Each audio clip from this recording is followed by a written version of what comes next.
sharing with you today my sourdough bread bowls. These are one of my kids' favorites, and honestly one of my favorite dinners. Whenever we have soup, we love it in a bread bowl. I just like eating the bread with butter on it as well, but there's nothing better than that yummy soup in a bread bowl. Okay, a couple things. You're going to see in this video how it is tricky to open bake. The first set that I went through of these bread bowls, I made them once and I let them overproof a little bit, and so they baked up a little bit flatter, but they were pretty wide and actually just kind of perfect for bread bowls. And then I baked them the second time, and they were approved really well, and I baked them, and the one set in one oven came out really well, and the set on the bottom oven blew out a little bit on the side, which I usually see with an underproof dough. But I think it was just a lot of steam, and that can cause them to blow out. So if you're having these issues, if you're having your bread bowls blow out on the side, it's underproofed, or there's too much steam in your oven. So you want to reduce that a little bit. If you have your bread bowls go flat, they're usually overproofed. It will still taste good regardless. As long as your dough rises and you bake it up, it's going to taste good. But those are some of the common issues that you may want to troubleshoot in this recipe. You're going to watch me troubleshoot them as I bake. Regardless, they're delicious. Highly, highly suggest you make them. If you don't want to open bake at all, you can get rid of all of those problems and bake in your Dutch oven. I would just bake 2 to 3 at a time, depending on the size of your Dutch oven, and then you shouldn't have any of the issues. And that's why we like baking our sourdough bread in a Dutch oven. Usually I find that's easiest for beginners because every oven at home is going to be a little bit different, and open baking can be a little bit tricky to figure out. So, ready to give it a whirl? Ready for the best bread bowls? You're going to love this one. We're going to start with our sourdough starter. This recipe actually calls for ripe, bubbly, active levain, and you can definitely make it that way. I often do, but today I already have starter that is ripe, bubbly, and active. It's peaked. Look how beautiful that looks. And so I'm going to use this in place of the levain in the recipe today. So it's going to start with 225 grams. I tare my scale. It's already at 0 there. I'm just going to pour it straight into my bowl. I went a little bit over, so I scooped just a little bit of it out. I get about 225 grams there. If you go a little bit over, a little bit under, you can just keep going with the recipe. You don't actually have to scoop it out, but for the purpose of this recipe video, I'm just showing you a couple different ways that you can do it. Okay, I tare my scale, so it's back to 0, and I'm gonna add in my water.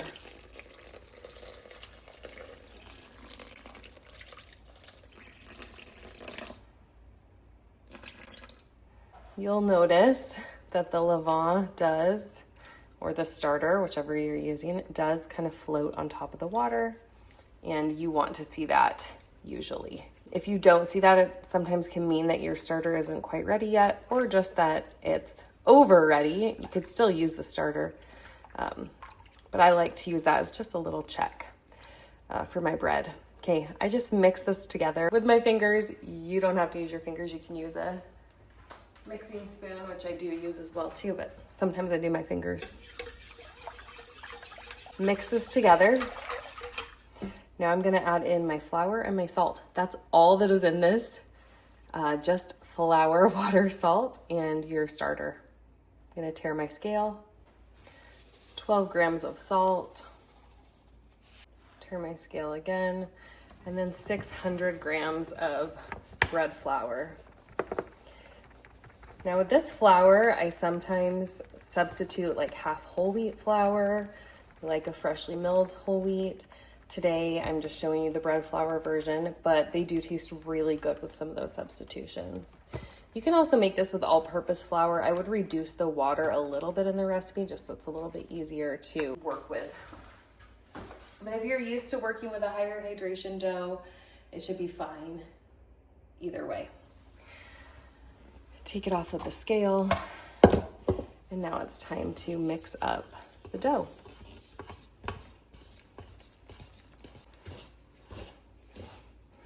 You're looking for a very shaggy dough to form here.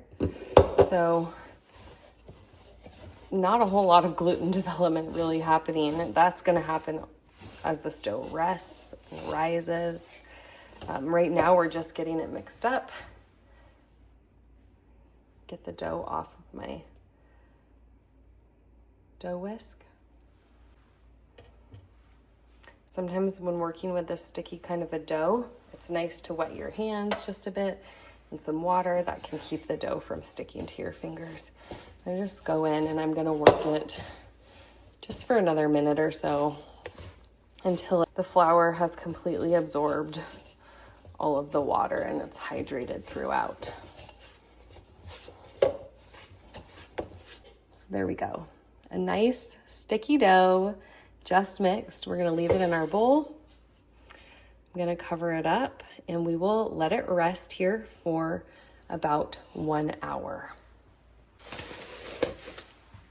I do like to come in here with a thermometer just at the beginning so I can get a feel for what temperature my dough is at. And I used a warmer water to mix this, so my dough is a little bit warm right now. I typically want the dough to be in the 78 to 80 degree range. This one right now is around 84. All that tells me is this is gonna ferment a little bit faster, unless I slow it down by cooling it down a little bit, than the recipe would call for in the baking schedule. So I just need to be aware of how quickly this is going to ferment. If my dough is significantly colder, then it's gonna take much longer. So watch your temperatures. Okay, we're about an hour in. I'm gonna go ahead and do my first set of folds here. I like to get my hands wet and just reach down, pull up, and fold over. You can see how this dough is already transforming from that shaggy dough into just a beautiful, soft dough. We're gonna do this 3 times. So this was the first time. I did about 4 sets of stretch and fold. We're gonna do it 2 more times. All right, my second set of folds here. Getting my hand wet, up, over. This is just like a regular sourdough bread recipe. We're building up that gluten strength. I'm gonna cover it back up, let it rest another hour. Last set of stretch and folds. I can tell because the stove is warmer that it is getting close to being ready to go put in the fridge for my cold fermentation, my overnight rest.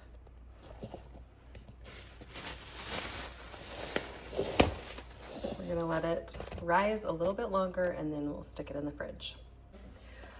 All right, this has now, look how much this has risen. Probably 40, 50%. I'm gonna go ahead and stick it in my fridge covered overnight. Tomorrow morning, I'll shape them up and get them ready to rise a little bit again and then bake them off. One more note about these. At this point, I could also just shape them now, make them into bread bowls, let them rise and then bake them. But I want to long ferment them tonight so we can have them for tomorrow. So into the fridge they go. Just pull these out of the fridge. Here's my dough. It is ready for shaping. So you can see how this dough has risen. It didn't rise too much in the fridge, and that's pretty normal. Sometimes you may see a big rise, sometimes you may not. Just depends on kind of where your temperature, where it is in kind of that fermentation cycle. I love doing it in the fridge because it gives a little bit more sour flavor to these bread bowls, and I really like that in my bread bowl. If you didn't want that, I would shape them and let them rise and bake them right away. So I'm gonna cut these into 6, shape them, and then stick them on my baking sheet. I'm just gonna let them rise again on this baking sheet, and then we will either bake them on the baking sheet, you can do that, or you can bake them on a baking stone in your oven. I may show you both ways today. Each bread bowl is about 200 grams or so. I think that making 6 of them is kind of the perfect size. If you want a little bit smaller bread bowls, then you may want to do 8 bread bowls. So you could do it that way too. But this is really nice size, perfect for soup. And so then we're just gonna make it into a ball. Now, working with cold dough is easier. It doesn't stick as much to your hands. So work kind of quickly as it's chilled. And once you get that ball shape, if there's a bubble, I kind of like to pinch that out because it will just grow larger. Just like that, stick it on my sheet. I'm gonna do this with all of them.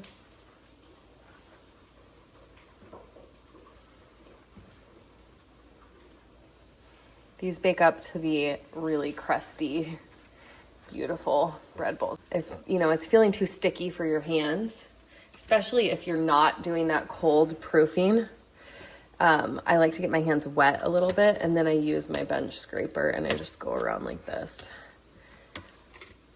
to get that ball shape. But because this is cold, I don't really need to use that.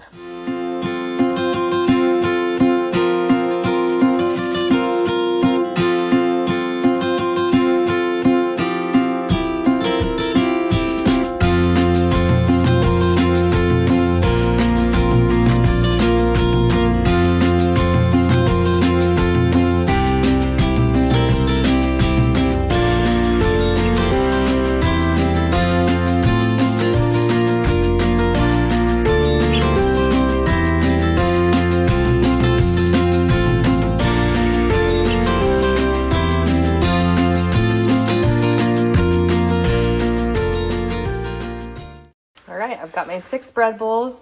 I'm gonna cover these up. I do like to sometimes dust a little flour over the top of them. If they're really sticky, that can help. I may do that before scoring them. I'm gonna go ahead and cover these up and let them rise for another couple of hours. I want them to kind of spread out a little bit, puff up, and just get that little bit more rise in there. That's going to help them so that they don't blow out on the sides when I bake them. If you bake them too soon, you sometimes can have parts of the dough kind of blow out on one side. That's what I'm trying to avoid. This dough mat makes it easy for me to keep all of this warm here, this dough, because this is cold. The dough is cold, so it's going to take a little bit. I'm going to keep it at probably about 80 degrees. And then we'll come check on it in a couple hours. I got a little busy. I completely forgot about these. You can see how much they've risen. They're jiggly. These are ready to bake. I probably could have baked these half an hour earlier than this. Right now, I'm gonna go ahead and put a little bit of flour over the top, do a light scoring, and then I'm actually going to, let's see, I'm gonna pull one of them out, probably cut that guy out and bake it. So you can see it in the oven, just baked on a baking stone. And then these other ones, I'm just gonna bake on the baking pan. Just putting a little flour over the top. You don't have to do this part, but it makes it a tiny bit easier with scoring. Now, because these are touching, they are going to bake into each other a little bit. And you can try to separate them a little bit more when you go to bake them. Sorry, when you first do them, I'm just doing a little X right here on these. If you wanted to stick these in the fridge again, it would be easier to score them. But I'm just gonna do them like this. And then the next thing is we gotta do our steam in the oven. So let me show you how I'm doing that. But first, I'm just gonna cut this one off so you can see how you can bake these up without a baking sheet if you didn't want to do it on a baking tray. So I'm giving you a couple different options here. So I'm sticking this one right onto my pizza peel, or you could use a cutting board or something like that to be able to launch it into the oven. Let's go put this one in the oven. Okay, I preheated my oven. It's just going straight into the oven, and I'm gonna put some ice cubes under here in a pan. Okay, got my ice cubes. This is just gonna provide some steam for that bread bowl, and we're gonna bake it for about 25 to 30 minutes. Another option is water in a baking dish. That's what I'm doing right now. So in the bottom of this oven, I've got my water in there. I would use a warm water if you can, and then I'm gonna slide in the bread bowls on top of that. In they go. Wish them luck. Okay, checking out this first one. This was with the ice cubes. Look how perfect that bread bowl looks. Okay, that's gonna be delicious. The other ones that are on the sheet pan are taking a little bit longer to bake. So let me show you those.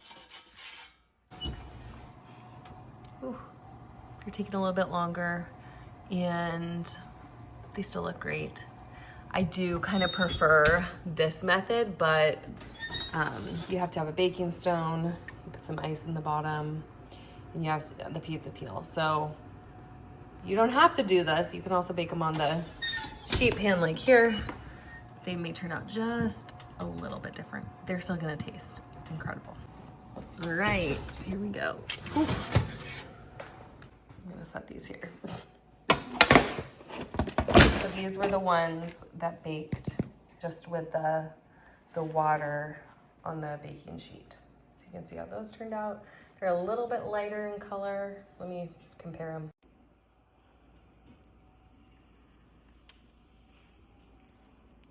This is the one that we baked on the baking stone. It's like super crunchy. Now I'm remembering why I baked it on the baking stone.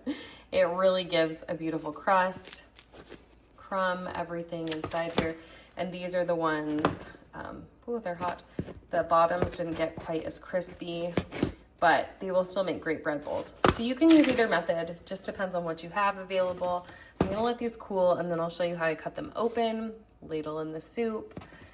These are my kids' favorites. I think these are a great size for a bread bowl.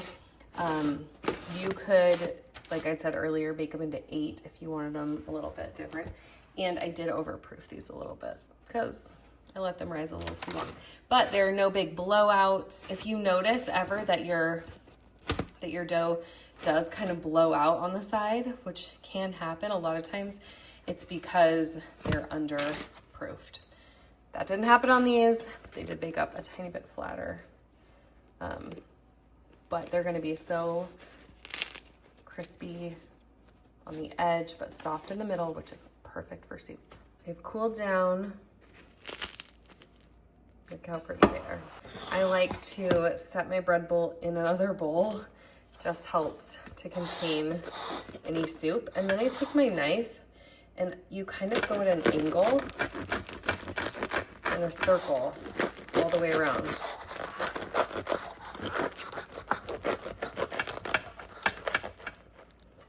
Kind of like you're carving a pumpkin.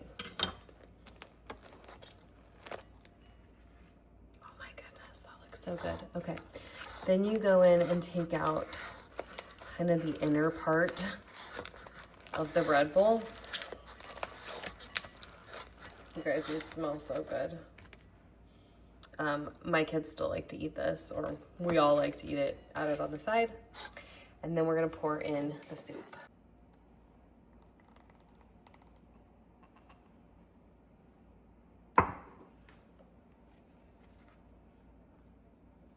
Is there anything better than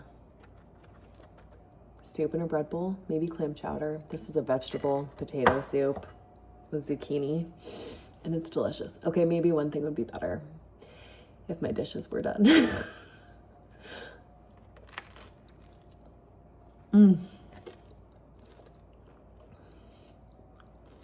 Incredible.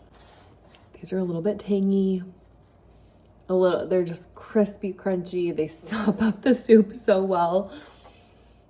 I think your whole family's gonna love them, even if you overproof them like I did today. So they're a little flatter than normal, but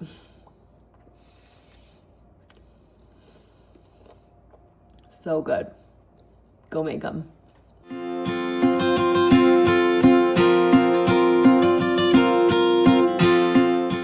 Okay, I couldn't leave you hanging. I had to make these again so that we could see them not overproofed. I'm gonna let these rise here. I'm gonna do 3 on my baking steel and 3 on the sheet pan. I just shaped them. They're gonna rise, get puffed up, and I'll bake them in about an hour or 2. All right, those look better, not overproofed. If you press in on them, come back, but you could still see that indentation. That's what I'm looking for. I'm gonna go ahead and do a quick little score. These are also easier to score because they've held their shape. And then these are going in the oven, 450, 25 to 30 minutes. All right, into the oven they go. I'm gonna put some ice cubes underneath it. Ice underneath, give the crispy crust. And I'm doing ice on this one too. There they go. All right, it's been 25 minutes. Look how pretty these are. I'm gonna pull them out.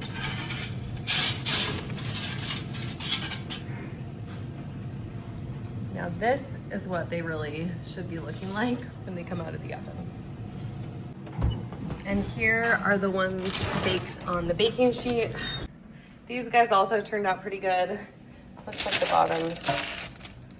Pretty good.